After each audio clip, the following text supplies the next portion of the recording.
Bienvenue à toutes et à tous sur la chaîne Monsieur Je sais tout. Welcome to Las Vegas, welcome to Airworks. Bon, je vais pas vous mentir, vous avez reconnu le studio, je suis un très mauvais acteur. Je suis rentré des États-Unis où je participais au Airworks, le salon mondial organisé par DJI, qui présente les dernières nouveautés matérielles et applications de la marque, et surtout de ses partenaires, les fabricants d'accessoires et de solutions métiers. J'y reviendrai dans la troisième vidéo consacrée à Airworks. Vous avez sûrement déjà regardé la première, l'entretien avec Olivier, le monsieur communication de DJI Europe. Abonnez-vous si vous l'avez raté. Dans cette seconde vidéo, on va revenir sur l'événement de ce salon, la présentation du DJI Dock. Une plateforme qui se positionne de façon permanente ou non au sol et qui contient un drone, le DJI M30 ou M30T version Dock, pour lui permettre de réaliser des vols de façon autonome, pilotés ou non à distance depuis Internet. Annoncé quelques semaines plus tôt, on attendait là sa première présentation publique et découvrir son fonctionnement. Je vais vous le présenter avec les images que l'on a pu faire sur place. J'étais avec Sophie et je vais également vous dévoiler ici au studio le premier modèle DJI Dock importé en France. Car j'ai eu la chance d'en rapporter un avec moi, même s'il y a une petite subtilité à ce modèle. Le DJI Dock est une vraie révolution dans notre domaine et je suis très heureux de vous le faire découvrir. C'est parti!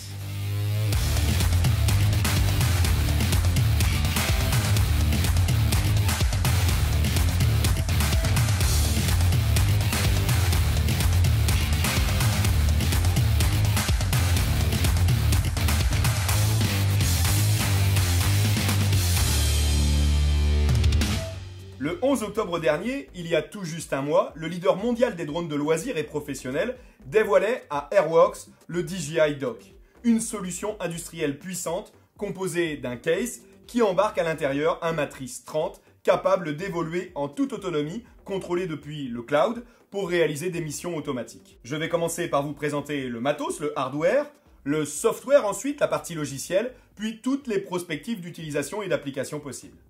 Il m'aurait été difficile d'être précis, comme aux habitudes de la chaîne, en réalisant cette présentation sur place. Il était donc nécessaire de disposer ici en France d'un DJI Dock en chair et en os pour en faire le tour. Après quelques restrictions et des négociations, je suis très sérieux, les équipes de DJI à Dallas se sont pliées en quatre et c'est grâce également au pouvoir de persuasion d'Olivier Mondon, dans un coup de fil in extremis, que j'ai eu la chance de ramener le premier DJI Dock en France, le DJI Dock miniature. Et j'en suis pas peu fier. Je vous le présente rapidement, unboxing.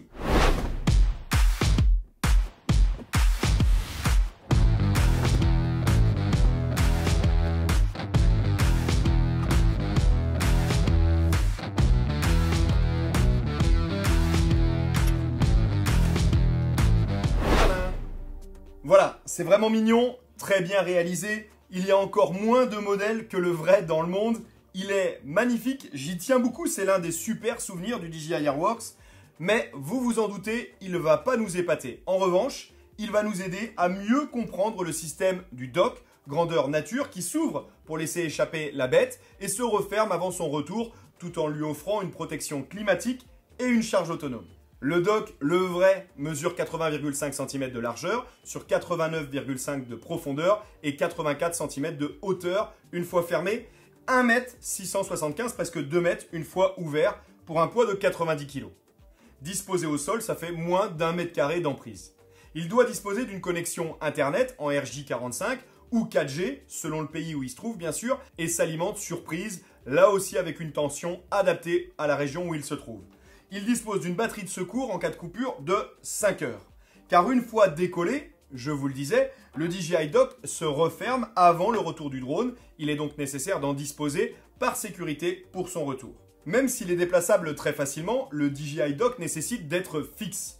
J'insiste car on a vu des images du dock dans un pick-up, c'est uniquement pour son transport et souligner qu'il fait moins de 100 kg. Ce n'est pas réalisable pour le moment en mission. Il est capable de fonctionner à des températures de moins 35 à plus 50 degrés Celsius, de jour comme de nuit, par temps ensoleillé comme sous la pluie, puisqu'il est, comme son drone, IP55. Une norme qui lui permet de résister à la poussière et au jet d'eau de toute direction, et même IP67, là c'est même la submersion occasionnelle pour une grande partie des technologies qu'il embarque.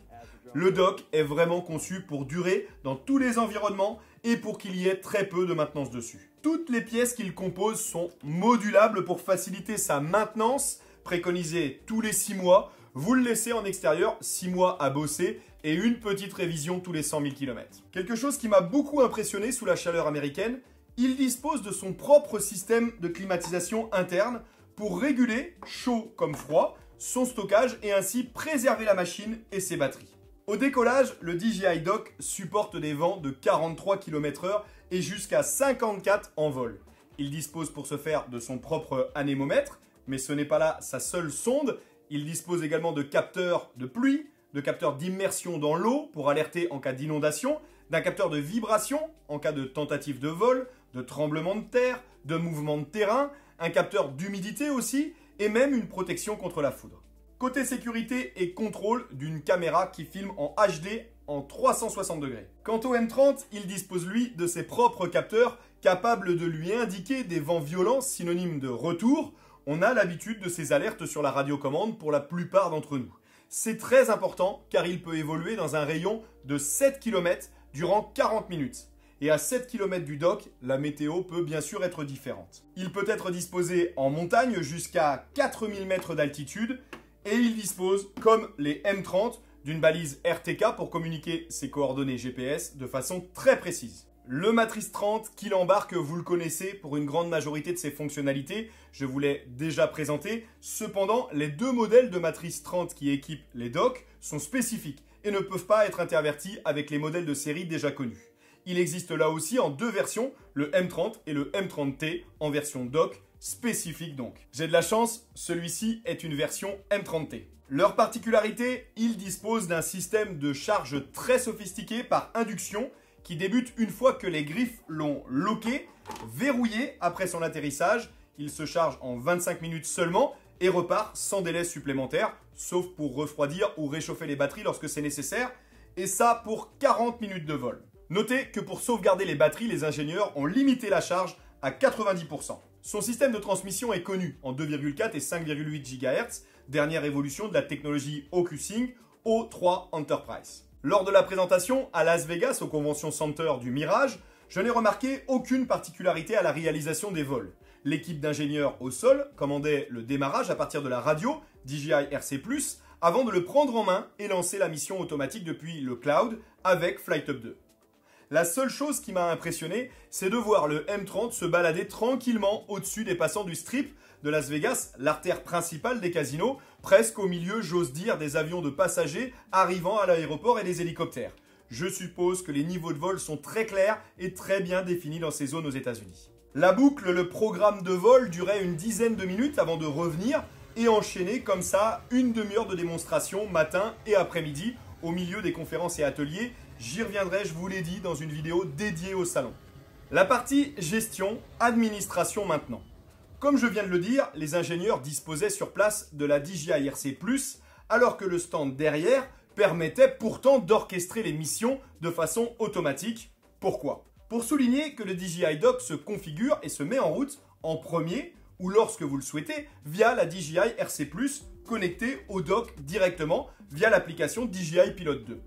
Finalement, ni plus ni moins que la gestion habituelle des M30, comme je vous l'ai présenté en vidéo dernièrement. Et DJI FlightUp 2 intervient dans un second temps en gestion des tâches à réaliser préalablement définies dans le cloud. Ça aussi, on l'a déjà vu, je remettrai le lien en dessous pour ceux qui l'ont raté.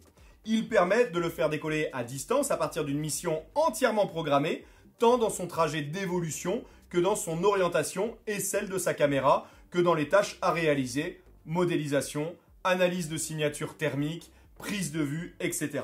Les possibilités ne vont cesser d'évoluer.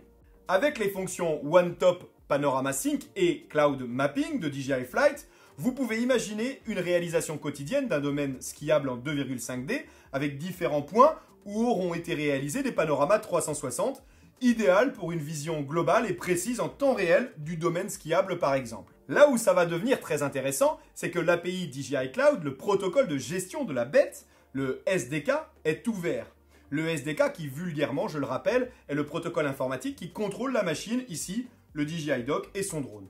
Je ne suis pas revenu dans le détail de ces capteurs, ceux du M30, mais la caméra grand angle, le zoom 200x, le télémètre laser, la caméra d'imagerie thermique seront là mis à contribution dans des applications grâce à l'ouverture justement de ce SDK. Les entreprises, les développeurs peuvent donc librement venir bidouiller dans le code pour réaliser leurs propres applicatifs métiers et imaginer les missions, les vols automatiques de demain réalisables avec le DJI Dock. Elles peuvent récupérer les datas, les plans de vol, les vidéos, les photos, le positionnement directement dans leur propre système si elles le souhaitent pour intégrer à un process par exemple. Depuis son annonce, seules quelques équipes de privilégiés aux quatre coins du monde ont pu débuter les tests et le développement des applications. Je dois vous dire qu'il n'y avait qu'un seul DJI Dock Airworks. Celui que vous voyez sur les images était gardé de jour comme de nuit par des agents.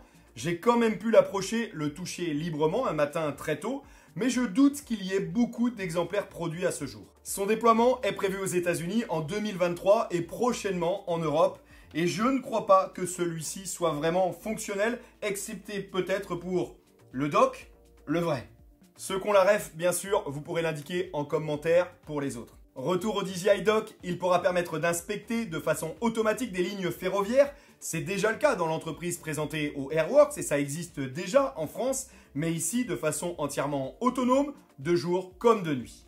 Autre utilisation, la reconnaissance des conteneurs sur un cargo à l'approche d'un grand port maritime ou le contrôle régulier des puits de forage pétrolier pour la maintenance, qui sont parfois très éloignés de structures dans certains pays très vastes. Je trouve ça formidable objectivement, cette utilisation ne va même pas retirer du boulot aux télépilotes déjà en place, car son utilisation est très spécifique. J'imagine un dock disposé dans les massifs en France et qui toutes les heures scanne le relief à la recherche d'un départ de feu ou d'un individu grâce à sa signature thermique.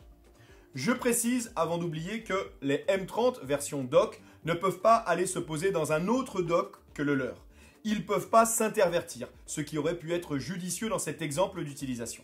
On imagine aussi le contrôle, l'inspection d'une centrale nucléaire, d'un édifice, scanné quotidiennement, modélisé, et dont on superposerait les résultats pour prévenir tout besoin de maintenance, une structure déformée, déplacée, un écrou desserré sur un parc éolien en mer.